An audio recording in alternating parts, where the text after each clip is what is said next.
A very good evening to all of you. We welcome you all. So on behalf of the chartered accountants, students, mothers, fathers, everyone, we are very happy and we cordially invite Amarjit Chopra ji. The name needs no introduction. The name needs, we don't have words to tell about you, sir. We are so very happy. We are so very glad. So not only chartered accountants, students, professors, I'm saying mothers, housewife, everyone would be interested to do. And हमने सबको invite करा, हमने बोला जिसने आना है, you can come. We are so very happy as a part of AMRG team that you are accepted our invitation in a single minute, and you were able to give time out of your busy schedule. Uh, Although sir needs no introduction, but just a couple of things I'll tell. Amarjit Chopra ji was president of ICI in 2010-11. He has been given honorary membership by Australian ICAI, and a lot of things. His resume is very long. I'll not read. So I never asked his resume. One of my team members, out of her own curiosity, researched lot many things about her, and she has given 4 pages of resume. So we'll not discuss that. We'll not read that because the intention is to get maximum benefit out of him. That is, sir, our only intention to take a lot of benefit from you. Just to couple of points I'll say. I always believed that there are two types of people. One is you need help, those who need help, those who need assistance in their careers, in their profession, in their life, personal life, etc. Then, and there is a second leg of people who give help to help others improve, to help others come up to improve in their profession, in their daily life. For example, me, I could be helping my staff, my chartered accountants, my colleagues, etc. And I always believed that there are two type of people. Then I met the third type of people like Mr. Chopra, who he has helped lakhs and lakhs of people without he even knowing that he is helping them out. So he would have maybe helped thousands and thousands and lakhs of professionals, practitioners, students, qualified, unqualified, semi-qualified, all levels of people by his discussions, by his seminars, by his being in the public eye. I suppose he would have given much more to the profession and much more to us chartered accountants than he would actually has given to his own family or his own wife or his own kids. Sir, thank you so much for helping us out. Thank you so much for Thank you. being there day in day out from last time 35 odd years, for being there to help us. Thank you so much for being there even today, long after you have completed your professional career. We are so much very thankful to you. So our today's the pattern of this discussion would be open discussion about Q&A. The questions will be in relation to CA career, professional growth, personal growth. We have received around 100 questions from all of you. Now we have reduced and jumbled up all the questions into 20-25 odd questions. So we will be discussing according to the topics. The first topic, sir, we are discussing the student related questions. Yeah. The first question is from Anjali: how to manage articleship and studies simultaneously? You see, I will only like to say that this is nothing unusual. Rather, I may say so that in our period, when we were doing articles, the article training was taken far more seriously than what it is being taken today.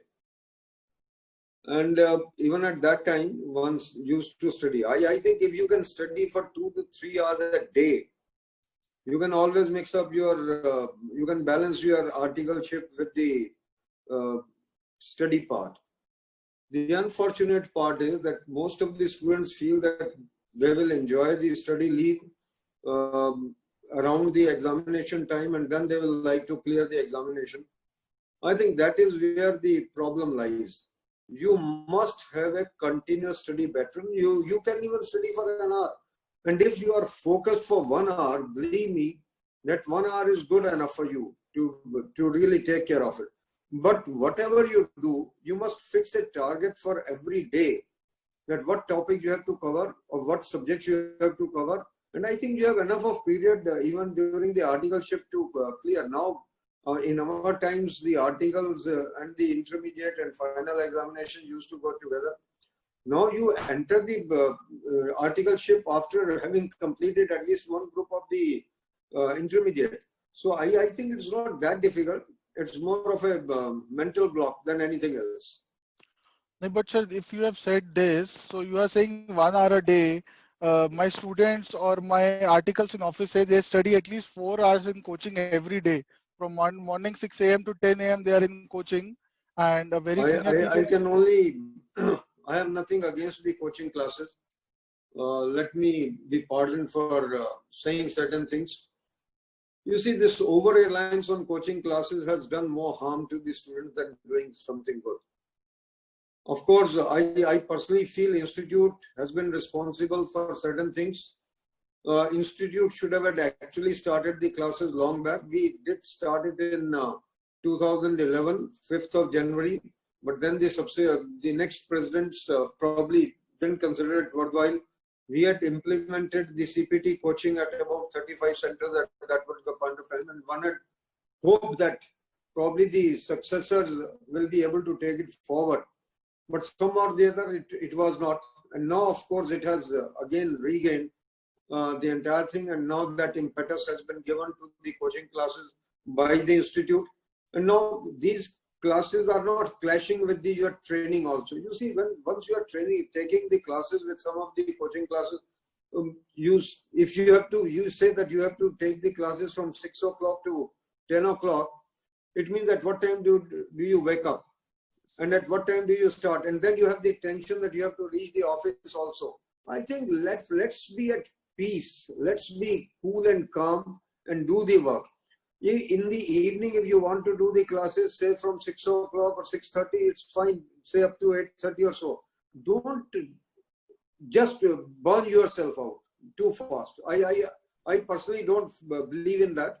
I definitely feel that the students are doing themselves injustice, basically, by really taking it too seriously so far as these coaching classes are concerned. You can study yourself and can still succeed.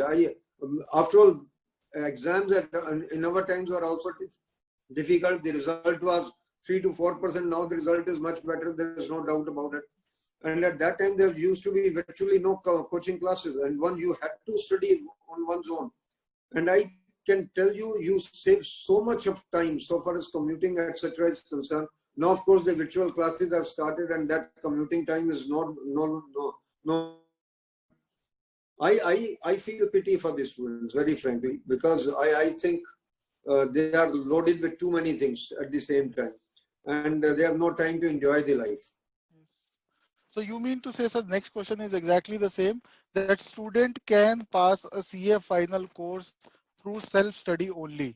You agree with this statement? You see, I can well agree that you may be weak in one subject. Say you are weak in income tax or you are weak in accounts. Take coaching for 1 or 2 papers. You can't afford to take, it should not be cut, copy and paste. That if A is taking, so B has to take, and if B is taking, the C has to take. I think we have not done. The students are not able to do this SWOT analysis. If they really do this SWOT analysis on themselves, their strengths, weaknesses, etc., I think many problems will be solved. I always used to believe in myself so far as the theory papers are concerned. I used to feel that my practical is little bit weaker. When I say weaker, it was between 60 to 70. But so far as theory was concerned, I always used to consider theory is not a problem because I could express myself. So I think one must do that SWOT analysis and then take the classes. Unfortunately, we are going in for all the classes and we are spending money on that. We are spending time on that, which can very well be saved. Perfect, sir. So next is an average CA student gives 6 to 7 attempts to crack the exam, and he works day and night. Still, he gets failure in his hand. Do you think that he should leave CA, or what is the way out for him? No, I must say that if you are taking more than 3 to 4 attempts, basically, CA is not the end of the life. Let me be very clear, and I like to tell the students, I have got my students who could not qualify and they are doing better than the chartered accountants. And then probably you can do LLB, you can do company secretary, or you can do cost accountant, whichever way you feel. You can do CFA. There are many other courses which you might be able to qualify, which may be of your aptitude. The unfortunate part is most of us want to take CA for different reasons, not necessarily to choose CA as a career, very frankly. We see that so and so is doing CA, so let me also join CA. So he has been my colleague in the college. I think let's again focus on one thing. What is my aptitude and whether I really fit into that. Some of these students may be able to take the training very, I think lightly. When I say lightly, I'm not saying they take the training lightly, but they can still make fun out of the training and still do it very well. And they learn very well on the training also. So I think it depends on one's aptitude, attitude, and of course the adaptability. Perfect, sir. So next question is regarding articleship, whereby they say कि generally a CA firm has one type of work. It may be in direct taxes, it may be indirect taxes, audits, or listed company, or usually an article gets experience with regard to one or two fields only. In such case, what do you advise articles? How to do it? How to take comprehensive experience? You see, whether you join a smaller firm or you join a bigger firm, this dilemma will remain basically with you. Particularly when you join a much bigger firm, at that in those firms you are actually stereotyped to do one kind of an assignment, and you keep on repeating even the clients for that particular matter. I will only like to say that you join some medium-sized firm, and medium-sized firms normally take you through to the various aspects because they are not overstaffed, they are not understaffed, and they want to make best use of your ability to the extent possible. And in CA, one thing I can tell you, this is a very interesting reading. The best of the articles will have the worst of the assignments. And his consumption will be the maximum because everyone wants to rely upon him. If there are 5 partners will say that I want him. So him or her for that matter. So I think if you are a good worker, whether you are doing one kind of a job or the other kind of job, I think there are certain things which you might be able to learn on the job even after the qualifying the examination. So don't be too much worried about whether you are only doing internal audit or statutory audit. The point that you have to remember is, if you remember the basic principles of accounting and all, don't try to mug up, don't try to cram up, don't try to be stereotyped. I will again say relax. Definitely relax. And when I say relax to a CA student, he feels I'm joking. I'm not joking, very frankly. I have done everything in the college also, during CA days also, one used to sing also, one used to do all kind of, I used to play a lot of cricket. I represented my college for 3 years for that matter. So one should be an all-rounder and one should keep reading about politics. One should watch TV, even if you have to watch Big Boss, no issue in that, very frankly. Because every serial may be able to give some kind of a lesson. After all, Big Boss also gives you a lesson with regard to the human behavior under very stressed circumstances. So I will leave it at this particular thought process, but I personally feel the students are really taking the things too far for themselves. So they must relax. And when I say relax, I'm not saying that they should be just taking the things absolutely non-seriously. They should be serious in whatever they do, particularly the training aspect, whether it is internal audit, statutory audit, or tax purposes. I think the life is really to be enjoyed also along with the studies. Perfect. So sir is saying let life happen. Yeah. Allow life to go on. Yeah. So the next thing, sir, the people ask is, in 2011, there were a couple of people who had the highest packages in the history of ICI, 70 lakhs, 80 lakhs. First, is this right? And what skills do they need to have a similar package? No, I think again, this is a myth. You see, in that particular year, 1 or 2 groups from abroad came in, and they were rice groups, if I'm not mistaken. If I remember it correctly. and they were Indian companies based abroad, and they wanted to recruit the people. Those kind of packages were aberration. And you see, if you are in countries like Qatar, or you are in countries like these were all Middle East countries basically where these packages have happened. So these are not Indian packages. You convert those packages into Indian rupees, unfortunately. You see, if a student from here, if a freshly qualified from here goes outside and gets about $5,000, you can find out what is his salary for that matter. So whenever we convert into Indian rupees the foreign salaries, these seem to be too high. So we should start looking at these salaries in those countries, the cost of living in those countries, everything related thereto. But yes, in that particular year, I still remember that group. So that group wanted to recruit people. It was a rice trading group, basically, if I'm not mistaken. And they recruited the people, fresh chartered accountants at a higher package. But after that, it has not happened, very frankly. So even if, sir, not 70 lakhs, but a good package, what additional skills do you expect from students other than qualifying CA course? I can tell you that you need to be a very good communicator. That's the best thing. And you need to have passion. You need to have dedication. You need to have commitment to the entire purpose. You see, the problem is your first job that you get may be based upon your communication skills itself. Because when you qualify the examination, everyone is at the same level, very frankly.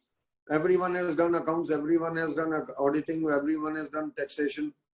So unless you are able to put it across to the other person that you understand what you have to deliver, I think that's very important. Unfortunately, our communication skills have been very weak, and these have always taken a back seat. And we don't want to take our GMCS and ITTs very seriously. GMCS, when we introduced, very frankly, the students who used to go to NIFM, National Institute of Financial Management, yes, their packages were much better than the packages of the students who are doing the 14 days training in the institute, for that matter. The reason being, in these 14 days, the students actually used to develop some batches affinity, and they will become election groups, or they will become birthday groups, or they will become some other groups. But they never took the GMCS seriously, believe me. It never happened so that way. And of course, part of the fault lies with the system, because some of the regional council members, some of the regional council chairmen tried to promote their own interest by putting in the kind of faculty who should not have been there. And some of the regional council members or council members who should not have been there to deliver some kind of communication skill lectures, they were there. I think the things have improved over a period of time, and particularly the center at Hyderabad, the Center of Excellence at Hyderabad, it has done very well. Very frankly, in 2010-11, when I was the president, so I was told that that space is lying absolutely idle. Nothing is happening there. So I told Mr. Vijay Kapoor, the Director Board of Studies, I said, you go and say we want to hold the batches there for the GMCS. He came back and said that we have got only 5 students. Okay. I said, no issue, extend it by 15 days. Try to find the how many students can come in. He came back and said, now the number of students is around 15 or so. I said, go ahead. He said, we will not be able to meet our cost. I said, don't worry about the cost, because if we keep looking at the cost, this will never happen, very frankly, and will not be able to get going. And in November batch itself, we had overflow of the students. Then everyone was coming, and someone had to get the word from the council members or the other that please accommodate such and such. And now I think it is going pretty well for that matter. So for communication skills and soft skills, you recommend Hyderabad ICI Excellence of Center should be, or wherever you do. You see, for communication skills, it is not Hyderabad. For communication skills, I first fix the responsibility of the principal, yes, under whom you are undergoing the training. Yes. The principal needs to fix at least one day, if not in a week, at least in one fortnight, that he gives some topic to the student, Yes. One or two students come prepared with the topic and present it before the other students. One of the partners, or he himself or she herself, keeps sitting there. And if at all there are questions, those questions, if the student finds it inconvenient to answer, the partner should be able to answer those questions. And this should be rotated student-wise. I think that is the job of the principal also under all circumstances. And I think we have done it. And to an extent, we have been successful in that, very frankly. And the other thing that one will like to say is that suppose the principal does not do it. Let me say that he doesn't want to do it. Let the group of 5 or 10 of the students themselves fix a particular day that they will come, not during the office hours, after the office hours or before the office hours, and discuss some topic amongst themselves, like a group discussion. The day the budget comes in, the next day these students must be meeting and discussing the budget itself. Or if some other important event happens, like say the China-India face-off. Yes. I think this is a topic which can be discussed. It is only to improve your communication skill. I'm not saying that you want to become a politician or you want to become a defense expert. But these are the ways that you can improve your communication skill. And if even you can't do this, please go to your home, ask your mother, ask your father, ask your sister, brother to listen to you for 5 minutes. If they are not willing to listen to you, stand before the mirror and talk to yourself on any of the topics. I think we need to have a commitment to improve it. If we can't do it, then nothing is going to happen. Perfect, sir. So much agree with you. So we have recently started Saturday meetings over webinar, whereby every morning 1 hour some or the other team member has to take up a topic, make a presentation to everyone. So next question is, the person says, Riddhi Jain says, if there are a person who has passed CA examination with 2 to 3 attempts, do you feel that he or she will not be selected for job as a chartered accountant or would be rejected by many organizations? In the mind of the people, very frankly, I think the students are very crazy about the first attempt. I can tell you the companies, I will not like to name them here. There are companies which very clearly say that will not take toppers. They say the toppers keep on jumping from one job to another. Basically, they come to our company, acquire some kind of a training and then go to somewhere else. They say we will like to take a mediocre student, a person who has qualified, say in the second attempt or third attempt, or maybe in the first attempt, but who has secured maybe 52%, 53%, 55%, rather than a topper, so that they train him and then the loyalty of this particular person will be more than the loyalty of a person who has been a topper and who keeps on looking for the job changes.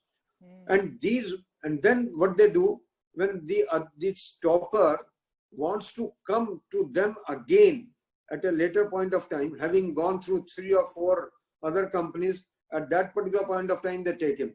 So it depends upon the policy of the company, and it depends upon the kind of the stuff that we are able to give out. I think that's important. Perfect, sir.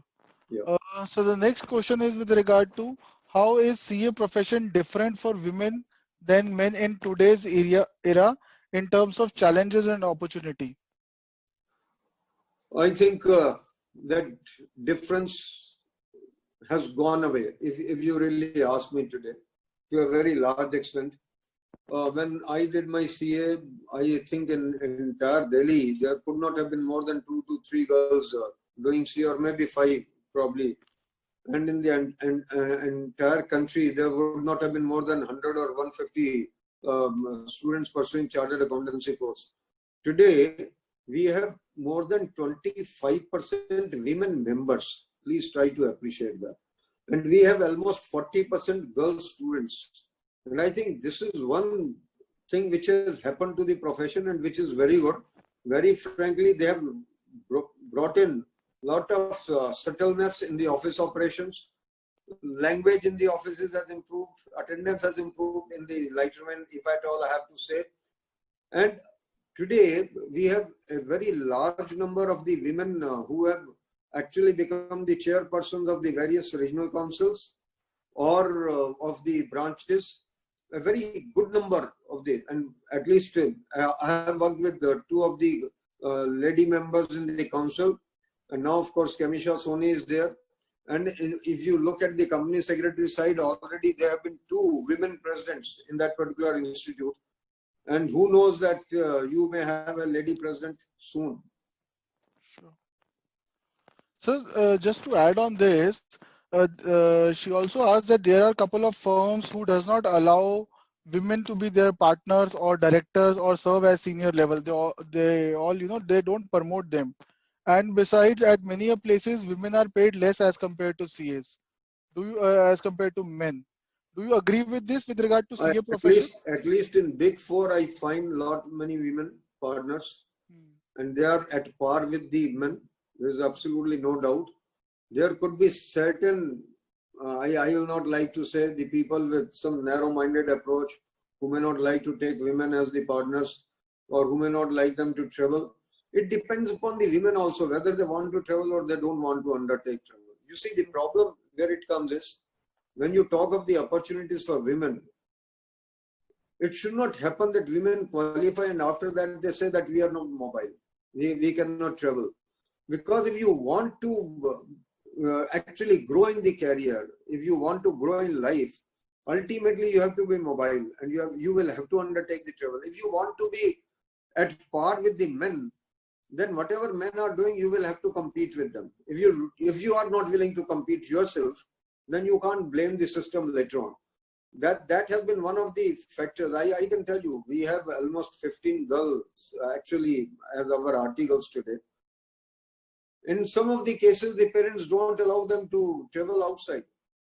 So now it's for the parents to actually find out that if you have allowed your children to undertake a particular course in which the traveling could be a must, you should allow them to happen. And that creates a lot of confidence in the girl student itself, basically. So I don't agree that there are not enough of opportunities for the women. There are enough of opportunities for the women, but I think somewhere or the other women themselves will have to be blamed, because women also want some kind of a job where they can balance between the family and the job itself. I think that's, of course, that's the Indian ethos, though that's the kind of culture that we have got. So that expectation is there, but then that is more to do with the family level rather than the professional level. Perfect. And if there is some organization which does not want to promote you, you always have a chance to, you always have a chance to go somewhere else. Yes, perfect, sir. Agreed. So the next question that the person asks is, many CAs are unemployed or underpaid, so we have moved to CA as a career. Many CAs are unemployed and underpaid these days. Do you think CAs are losing charm and respect in comparison to other professionals like MBAs, CFAs and CPAs? I regret to say that I may concede this point to an extent, very frankly. But one of the basic reasons for that is that we have actually not taken training so seriously as it should have been taken. When I say seriously, we should have worked on the training with some kind of a passion or commitment. Today, an article who comes to me, when I say to me, I want to say to any of the principals, he's more bothered about his classes than about his training, for that matter.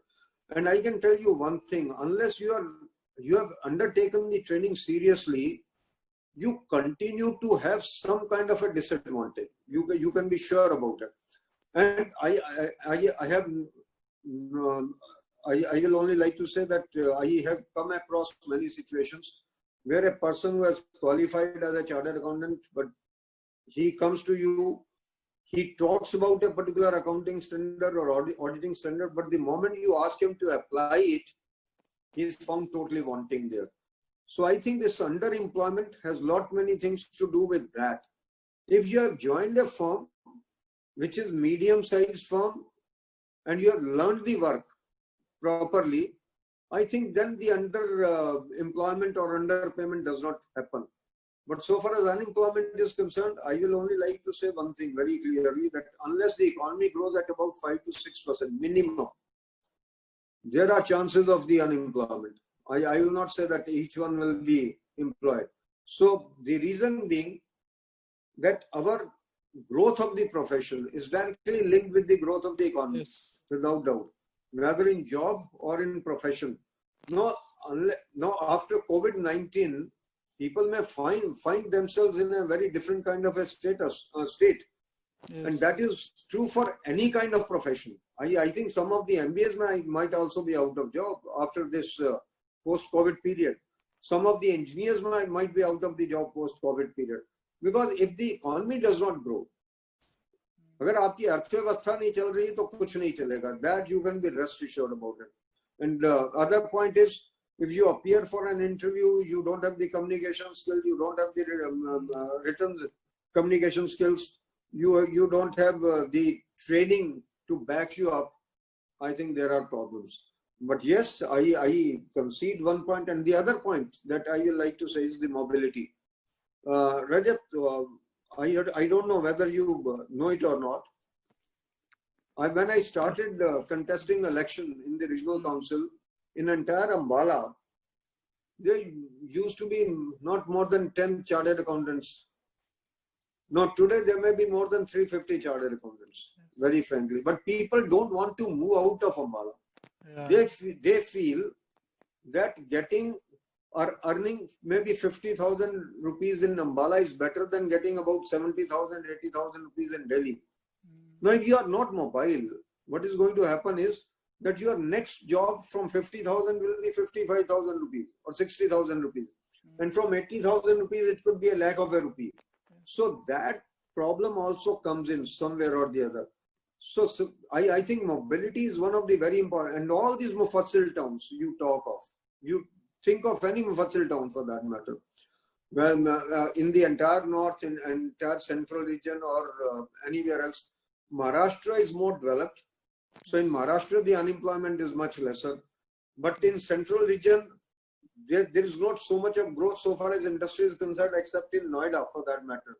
So I think those problems will arise more in the places where there is no development of the industry, there is no development of the trade.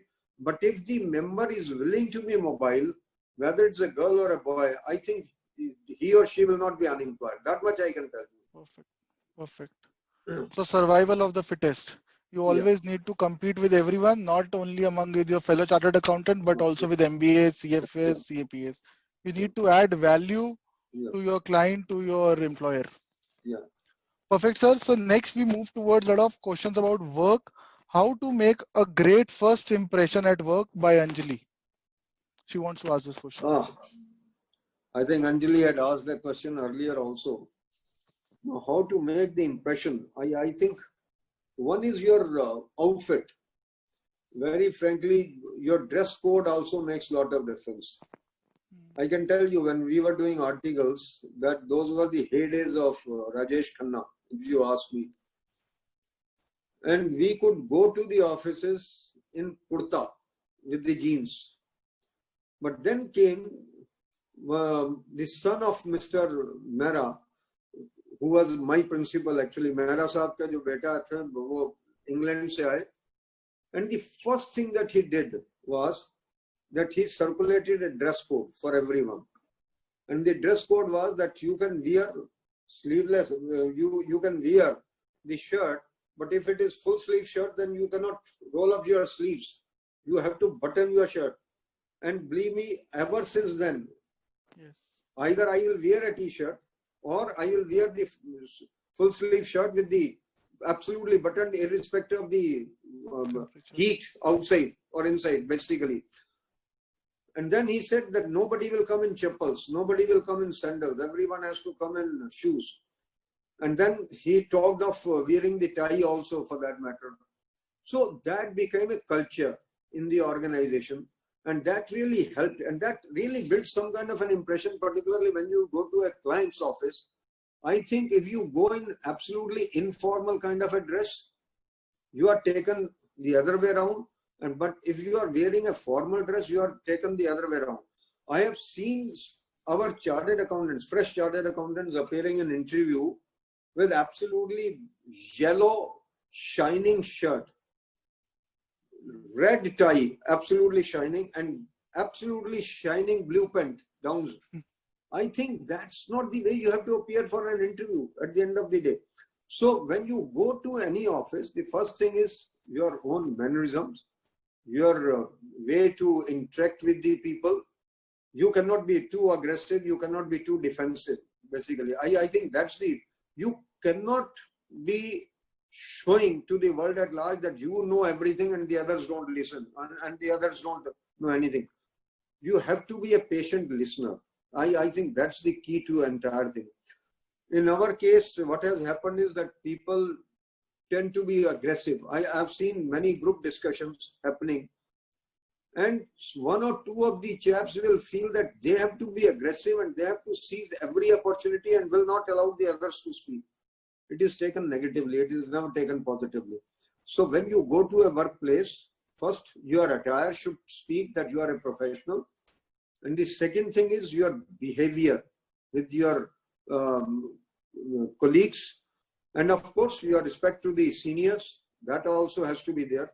And of course, later on is your commitment to the work, the dedication with which you work.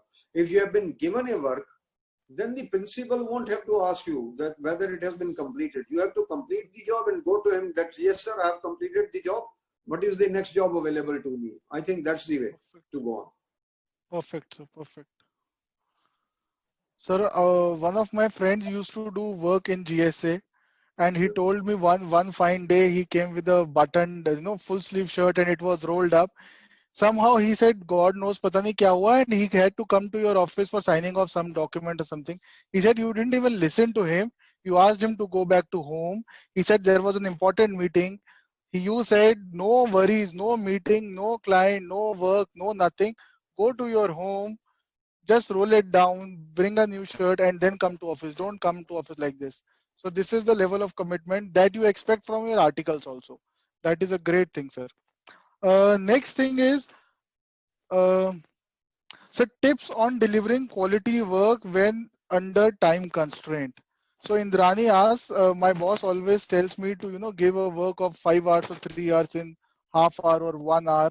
How to maintain the quality of work in such short time? One thing is very clear. If you can't do a job within half an hour, say that I can't do it in half an hour. You must have the courage of conviction to tell somebody. If there is a job which is required, which is bound to take 5 hours, you can't do it in 3 hours. Then you are applying shortcuts. And if you are applying shortcuts, you are definitely compromising on the quality.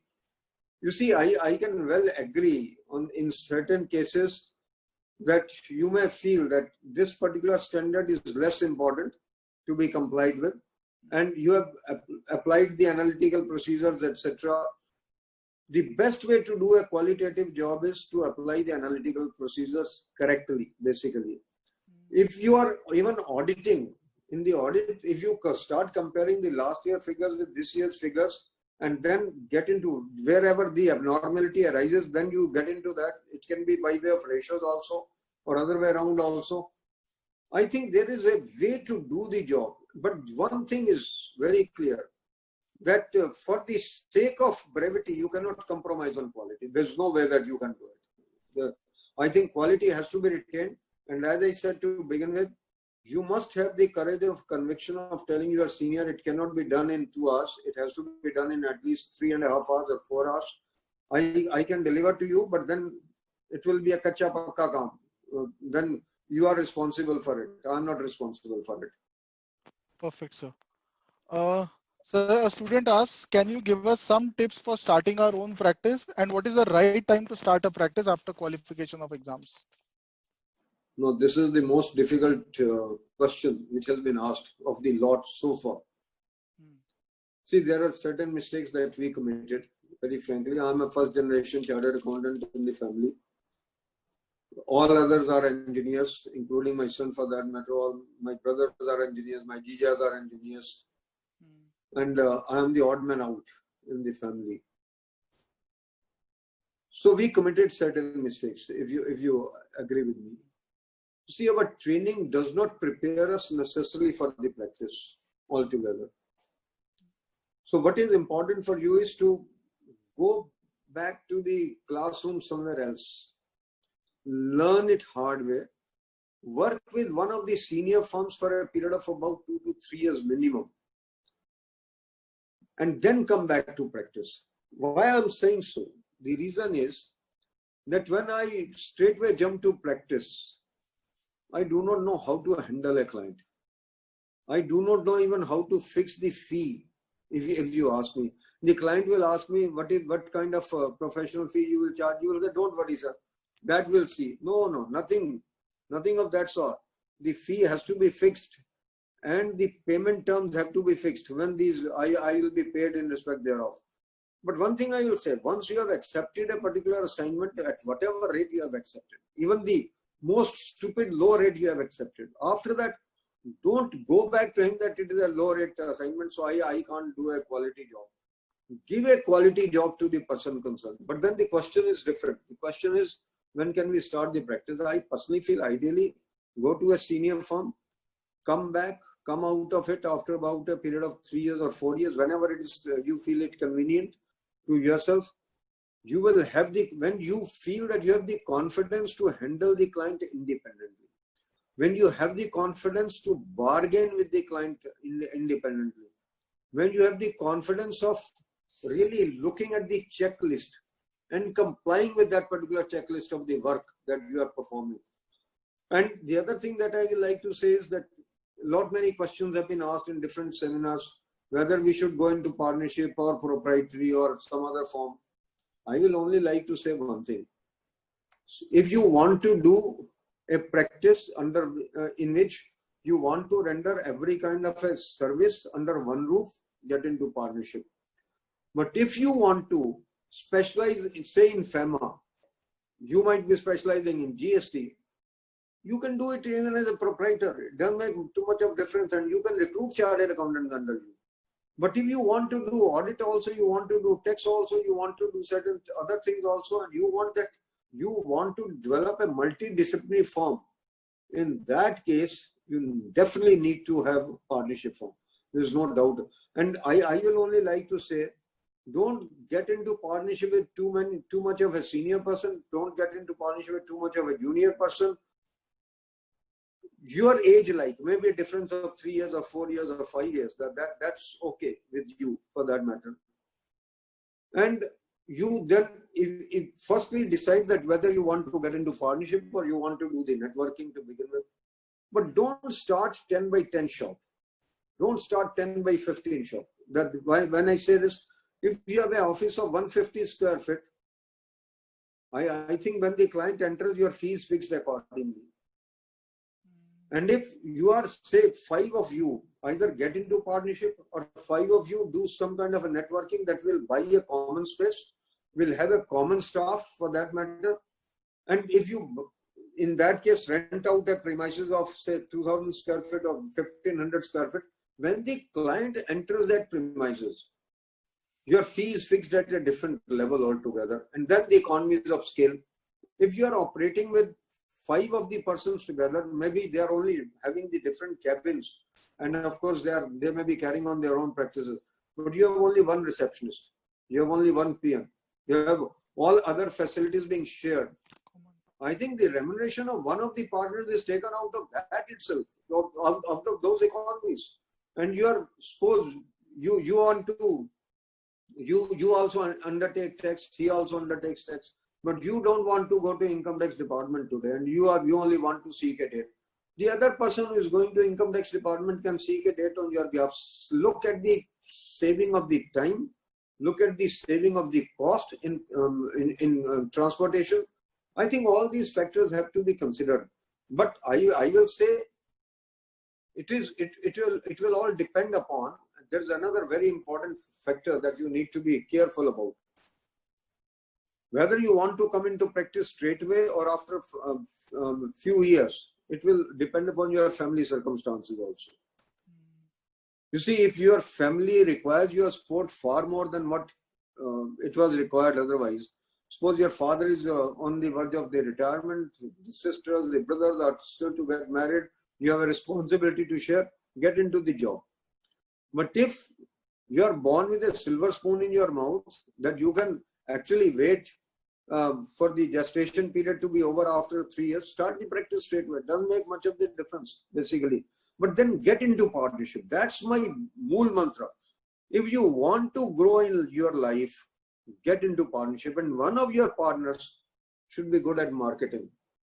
I'm not saying the marketing in the normal sense of it, that he will pick up his bag and go to everybody and say, "Ji, mujhe aaj kaam chahiye." No, not that way. He can develop the PPTs. He knows the job. He knows what is there relevant today in the profession. Goes to somebody and tries to prove how my firm is better than yours, someone else's firm. I think that's very important. So I personally feel don't consider a person in the on the marketing side that he's your cost center. He's your profit center. Believe me. If he sits in a restaurant and has a sip of tea or something else, don't consider him to be cost center. Probably he brings one client which feeds you for the entire year, for that matter.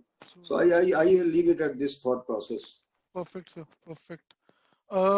Sir, in the coming years, so Shikha asked, in the coming years, a lot of compliance work, auditing, taxation, consulting has to be based out of IT tools. A lot of software is coming, technology is coming.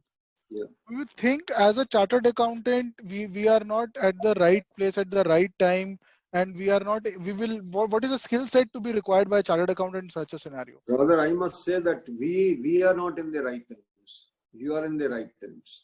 Okay. You are in the right times. Because you people are much attuned to IT today. See, our IT skills only start with the iPad, end up with the iPad. Or maybe starting with the Facebook or ending up with the Facebook or WhatsApp, etc. But you know everything. You know the Excel, you know the advanced Excel for that matter. So I can only tell you one thing. COVID-19 has proved one thing beyond doubt. That all those who have the IT background, all those who have the IT skills, all those who can deliver sitting from home are the best of people. And all those who only believe in physical presence in the offices are going to suffer. And believe me, what I can see right now is post-COVID period is not going to be the same what it was earlier. The entire skill set is bound to undergo a change. You will have to deliver it sitting either in the office or sitting from home. There's no other way that you can do it. You can find out today the inventories are not being physically verified. Inventories are being verified through the videos and through the drones. That is the kind of systems which have come in this particular year. So COVID-19 is teaching us lot many lessons and teaching us lessons that please get into IT as much as possible. Get into all those platforms, get into all those audit tools. After all, but one thing I can tell you, all those who are into the accounting skills, they will be wiped out. They will become redundant because the kind of softwares which have been generated and the kind of artificial intelligence which is going to come in, I think accounting jobs will not remain. Even some of the auditing skills will have to be tested at a much higher level. I have always believed in one thing, somewhere or the other, that there is no better computer than the human brain. Whatever AI may do, ultimately it has to be replicated by someone. It has to be actually corroborated by someone. It has to be supported by someone. Someone has to say that whatever are the results, these results are actually correct enough. After all, whatever results you want, even through the artificial intelligence, who is going to really feed that? Who is going to create that? I think it is we who will have to, after all, I will have to give my entire programming.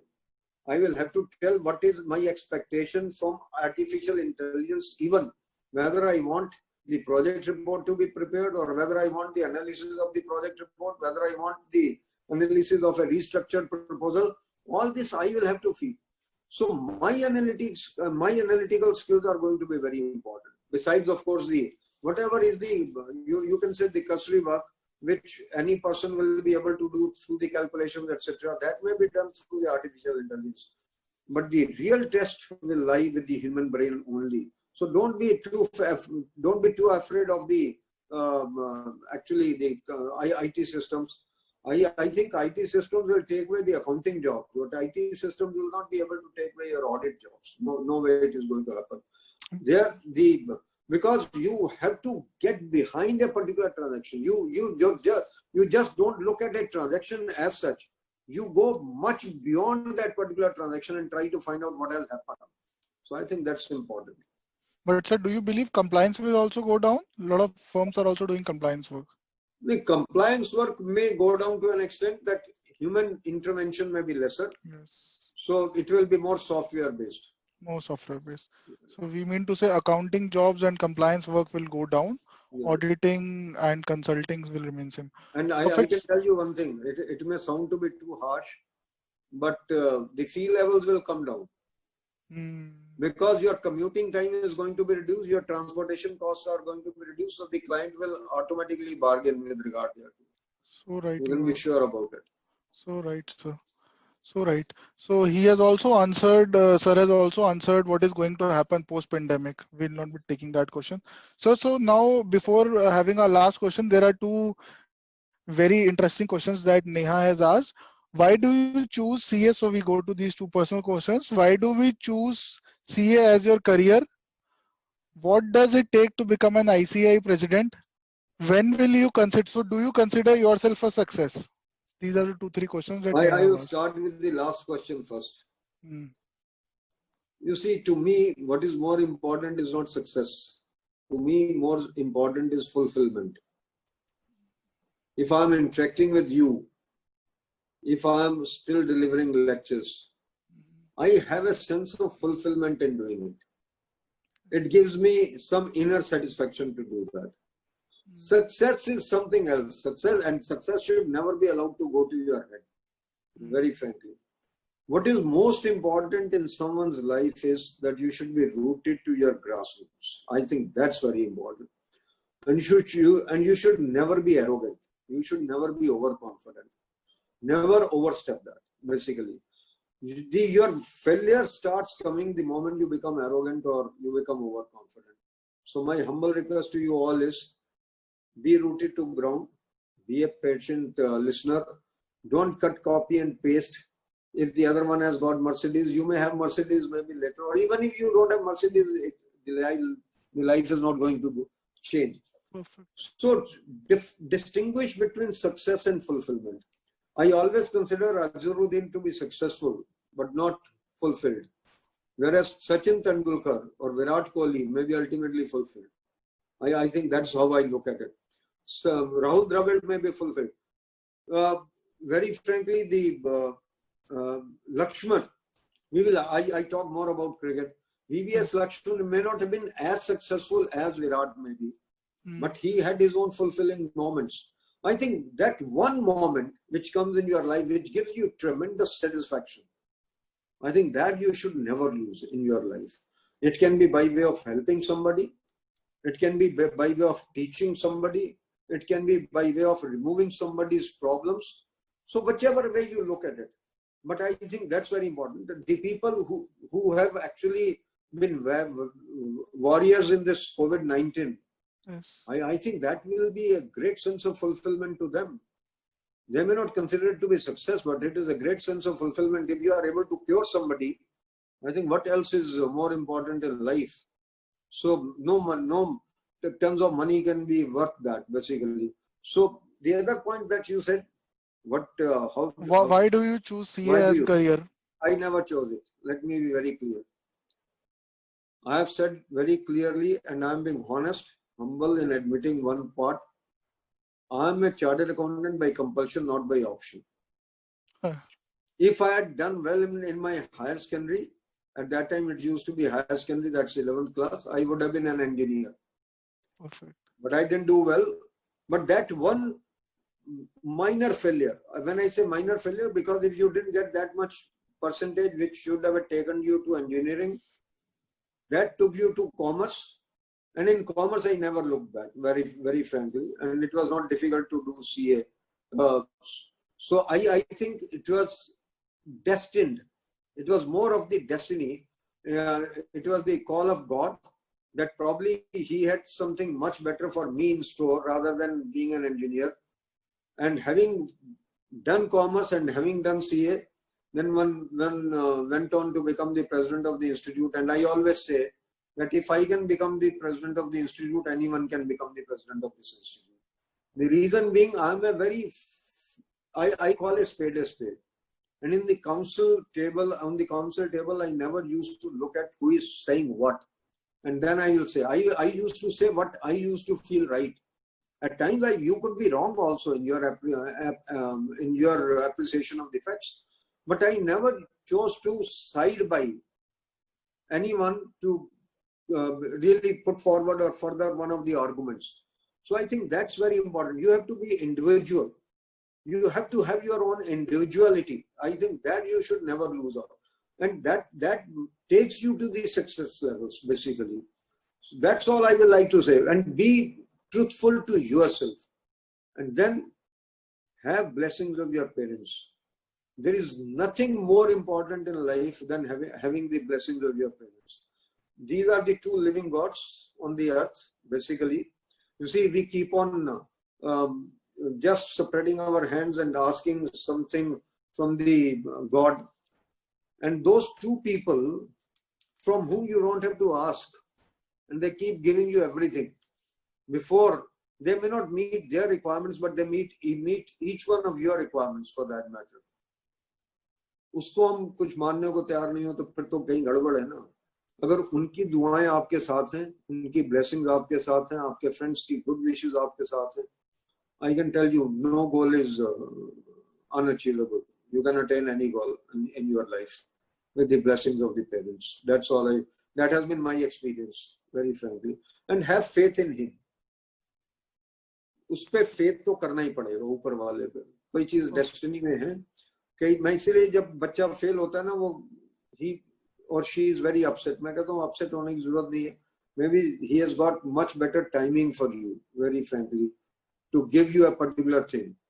And maybe when you are going to qualify, that year could be COVID-19 period and you would not be getting the job. And when you qualify after 2 attempts, maybe that is the period when the economy is booming and you get into the best of the jobs. So who knows? So please don't be, and never be shaken by any failure in your life. Never ever be shaken by any failure. But you must have the fighting spirit. You never fail till the time you quit. You fail only when you quit. You should not be a quitter. That's all I will. That's the way I look at it. Perfect, sir. Very perfect, sir. So just one added question from my side. What do you want to achieve next? What is your next target, sir? As I said, no targets fixed. At this age of 68, there cannot be any targets. Very frankly, my only target is that if at all I can serve the CA community, students and the members, perfect. That will be my fulfillment. Perfect. I am willing to devote any amount of time for the students and any amount of time for the members. And that is my goal ultimately. And when one dies, one should die in harness. One should die while working, basically. One should be dying, lying on the bed, basically. I think the goal has to be that you remain healthy, you remain a family man, and you remain a community man also at the end of the day.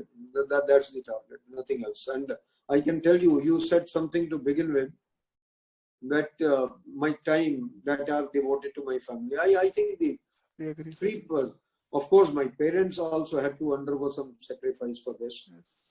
But the 3 persons who suffered the most has been my wife and my 2 children, my daughter and my son, because they couldn't spend my time with me. So now I try as much as possible to spend some time with my grandchildren. Either now, of course, one is in Bangalore, other is in Canada. But now it is through the, you can say, Wi-Fi. You go into the Skype mode or you go into the WhatsApp mode, video modes, and one wants to enjoy with them. definitely few hours every day. So that's very, very important. That's the target. Sir, we absolutely agree with you. I have seen you at so many social gatherings. You would come with your wife, and then in 2 minutes you'll be surrounded by 50 people, and she will be standing alone somewhere, and nobody would be greeting her, nobody would be meeting her. And as a personal, you are in public life. We are thankful to them also that they allowed it so. That they allowed you to be in public, so help us improve our lives, help us achieve our targets, and direct us, guide us. So very last question, very last question, nothing else after. Where do you see CA profession in 2020-30? 2030, I can say you will have virtual offices. We'll have virtual offices. You will have virtual offices, 100%. You may not have. I have written one article. You may find it in this journal, July journal. I have used the word that probably Nehru Place and some other places like Bikaji Kamam could be the ghost towns. At least the CA offices may not be there. I think we are going to get onto the virtual mode. There are professionals practicing in Canada and US who practice from car or from the bus itself, basically. They keep on traveling and keep on practicing. They just invest in technology. I can tell you one thing very clearly. All those firms which will not invest in technology will become irrelevant to the society. You will have to invest in technology. That's one thing. And the other thing is, all those who will treat the firms as just a, you can say, family business, they will be wiped out. Ultimately, all those firms will succeed where it is not essentially that the son of the partner will take over from him.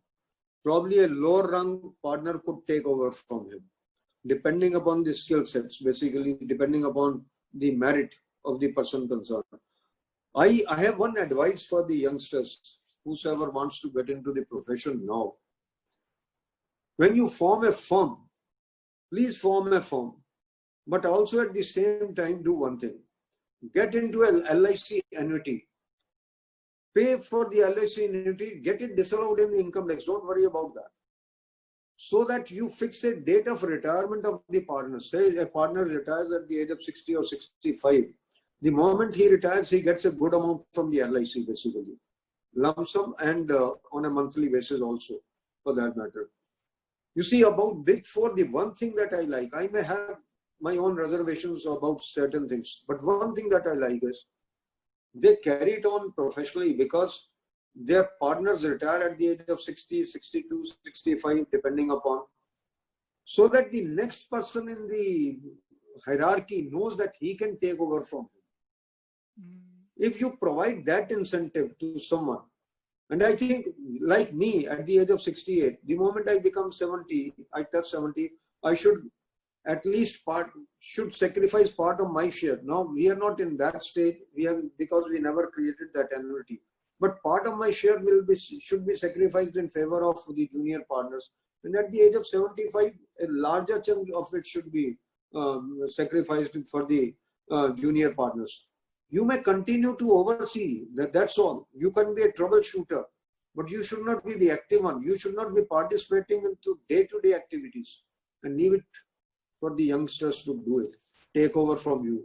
I think all those who plan for succession, plan for success, and all those who don't plan for succession plan to fail as an organization. That's where I will like to end. Perfect, sir. So nice. So we finally want to say nepotism has to come to an end. Yeah. You need to have merit playing. You need to allow women to come up. Everything positive, sir. We have to form a LIC fund also, and we'll be having virtual offices by 2030. Otherwise, I think 2020-25 also we can have virtual office. Otherwise, we'll not even have any office. Sooner than later. You may have sooner than perfect, sir. 2030. Bill Gates once said, if your business is not on the internet, then you don't have business anymore. Yeah. So if we don't have an office on virtual, we will not have an office. Perfect, sir. Thank you so much for your time. Thanks, Rajat. Thanks for this interaction. I don't know whether people gained out of it or not, but it was a very honest talk. that I could give. Sir, it Thank will you. take us at least 1 hour to digest that, to understand that. I have made all the notes, sir. I have Thank you. made all the notes that as a student, I should be able to add value. I hope, I am sure that everyone would have learned, and this will mean Since a lot you of said, change. adding value, I can only say audit in the present form will go away. Unless you can add value to the audit client, audit will not be required. If you go to Middle East, they don't get the audit. There's no compulsory audit. Even in UK, the smaller companies are not, there's no mandatory part to get the audits conducted for the smaller company. I think similar things may come to India also in the periods to come. Perfect. Yes, the government will follow self-attest. Yeah. Perfect, sir. Great, sir. Thank you so much for your time. We are obliged. Thank you, sir. Thank you to you and to your family also. Thank you. Thank you so Very much, sir. much. Thank you. Thank you. Bye. Okay.